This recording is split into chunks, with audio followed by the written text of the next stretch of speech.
So here I am, you can see Leatherslade Farm behind me. This is about as good as I can do. So I've had to cross fields and climb over barbed wire fences to get here. So there's the farmer outside, you see him walking around. Do the dogs know I'm here? Because I think my smell is being carried to them, but the hound can't work out where I am. So this is where the great train robbers hung out. I thought they might run towards me in 1963, that night of the 8th of August when the robbery took place. It was about 2:30 in the morning, getting back here, 3:30, 4 o'clock, something like that. I've told the whole story, but I wanted to have a decent perspective of it. So in Caban's view of Buckinghamshire, here we are about 10 miles from Oxford, and then they went back a couple of days later. Well, I mean, Bruce Reynolds went to Oxford somehow, most of the others went to near Reading to stay with Brian Field.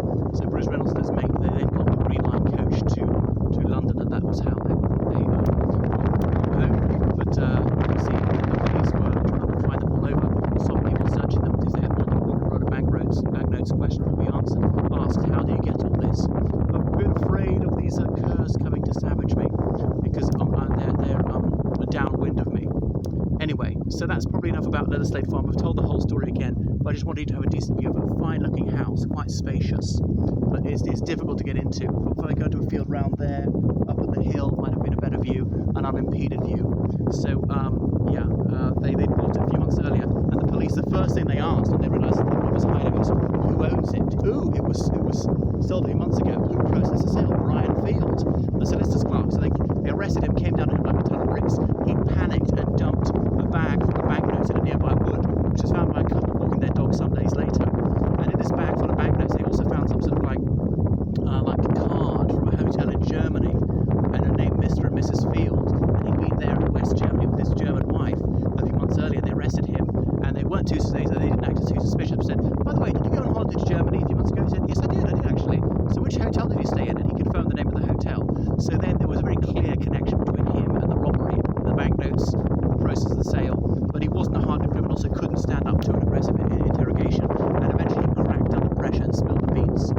Okay, too many mixed metaphors. That's me, George from Ireland, at the hideout of the great train robbers from 1963. Bruce Reynolds, Gordon Goody, Buster, and many others who are also detestable. I don't try to glorify their malfeasance. They were dreadful felons, and they deserved to spend a long time behind bars. And indeed, they were let off quite leniently, really, considering it was attempted murder. They could have killed a lot of people in a railway accident. To give you an idea of the vista, what a perspective over Buckinghamshire, you might almost be able to see where they committed the crime. I mean, not make it out with the naked eye. It's presumably within viewing distance, 27 miles to the south. That's enough from me. Thank you so much for watching. Please make sure you subscribe, and follow me on Twitter and Instagram and Facebook. Donate to me on PayPal and Patreon. It's not easy finding these places deep in the country.